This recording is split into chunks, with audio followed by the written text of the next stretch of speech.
వాళ్ళు మెన్షన్ చేసిన మాట, ఇన్వెస్టిగేషన్ రివీల్డ్ దట్ ఆన్ 25/7/2024 అంటే చంద్రబాబు నాయుడు గారు ముఖ్యమంత్రిగా పరిపాలన చేస్తా ఉన్న రోజులు 25 జూలై 2024 అంటే చంద్రబాబు నాయుడు గారు ముఖ్యమంత్రిగా ఉండి పరిపాలన చేస్తా ఉన్నాడు రాష్ట్రంలో. Investigation revealed that on 25/7/2024 TTD rejected the 4 ghee tankers, i.e. 5th to 8th tankers supplied by MS AR Dairy Food Private Limited A1 based on the NDDB calf lab test report and asked them to lift the said 4 tankers immediately from the TTD marketing godown, and the same was communicated to MS AR Dairy Food Private Limited through a mail.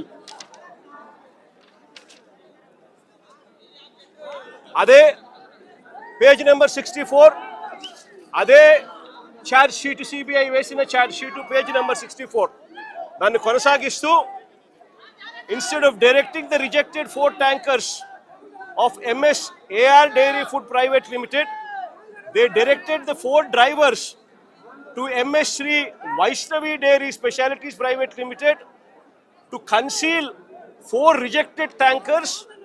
Accordingly, the drivers secretly took possession of the 4 rejected ghee tankers and diverted them to a concealed location near Sri Raghavendra Crusher, approximately 2 kilometers away from the MS Shri Vaishnavi Dairy Specialities Private Limited on 27/7/2024 at 4 a.m.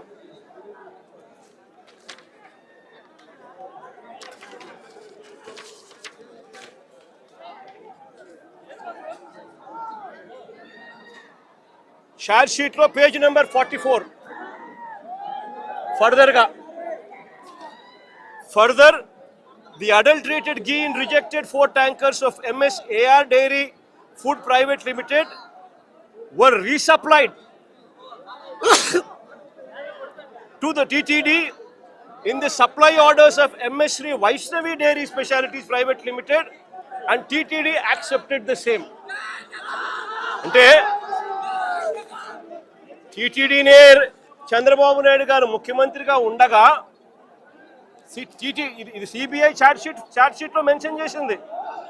Chandrababu Naidu గారు ముఖ్యమంత్రిగా ఉండగా 27/7/2024 అంటే చంద్రబాబు నాయుడు ముఖ్యమంత్రిగా ఉండగా జూలైలో TTD వాళ్ళు 4 ట్యాంకర్లు ఏదైతే ఉన్నాయో ఆ ట్యాంకర్లను రిజెక్ట్ చేసినారు. ఆ రిజెక్ట్ చేసిన ఆ ట్యాంకర్లు మళ్ళీ ఇదే చంద్రబాబు నాయుడు గారి ముఖ్యమంత్రిగా పరిపాలన చేస్తూ ఉన్న ఇదే పీరియడ్లోనే అవే ట్యాంకర్లు తిరిగి మళ్ళీ వెనక్కి వెళ్ళిపోయి మళ్ళీ టీటీడీలోకి ప్రవేశించాయి. దొడ్డిదారున మళ్ళీ టీటీడీలోకి వేరే వాళ్ళ పేరుతో మళ్ళీ ప్రవేశించాయి. దాన్ని టీటీడీ యాక్సెప్ట్ చేసింది. అవే ట్యాంకర్లు లడ్డూ తయారీకి కూడా వాడారు అని చెప్పి ఏకంగా సిబిఐఏ చంద్రబాబు నాయుడు గారి ప్రభుత్వం మీద, వాళ్ళు చేసిన తప్పుల మీద, వాళ్ళు చేసిన అన్యాయం మీద ఏకంగా సిబిఐఏ ఛార్జ్ షీట్లో వేసింది. నేను అడుగుతా ఉన్నా, ఏకంగా సిబిఐఏ చంద్రబాబు నాయుడు గారి ప్రభుత్వం మీద ఈ మాదిరిగా రాసిన తర్వాత, ఛార్జ్ షీట్లో ఫైల్ చేసిన తర్వాత పాపం చేసిన వాళ్ళు ఎవరు అని చంద్రబాబు నాయుడు గారిని, కూటమిలో ఉన్న చంద్రబాబు నాయుడు గారికి సంబంధించిన చంద్రబాబు నాయుడు గారి కొడుకు, కూటమిలో ఉన్న పవన్ కళ్యాణ్ గారిని ఇద్దరిని కూడా ప్రశ్నిస్తా ఉన్నాను.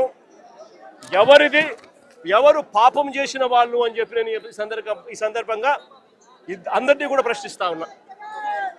ఇదే మాదిరిగా నేను ఇంకొక మాట కూడా చెప్తా ఉన్నా. అసలు ఇదే టీటీడీ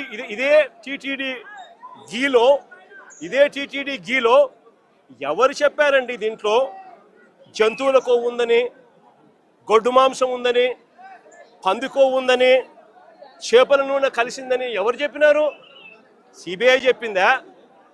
ఎన్డీడీబీ రిపోర్ట్లు చెప్పినాయా? ఎన్డీఆర్ఐ రిపోర్ట్లు చెప్పినాయా? ఏ ల్యాబ్ రిపోర్ట్లు చెప్పినాయండి? కేవలం చెప్పింది ఎవరు అని అంటే స్వార్థ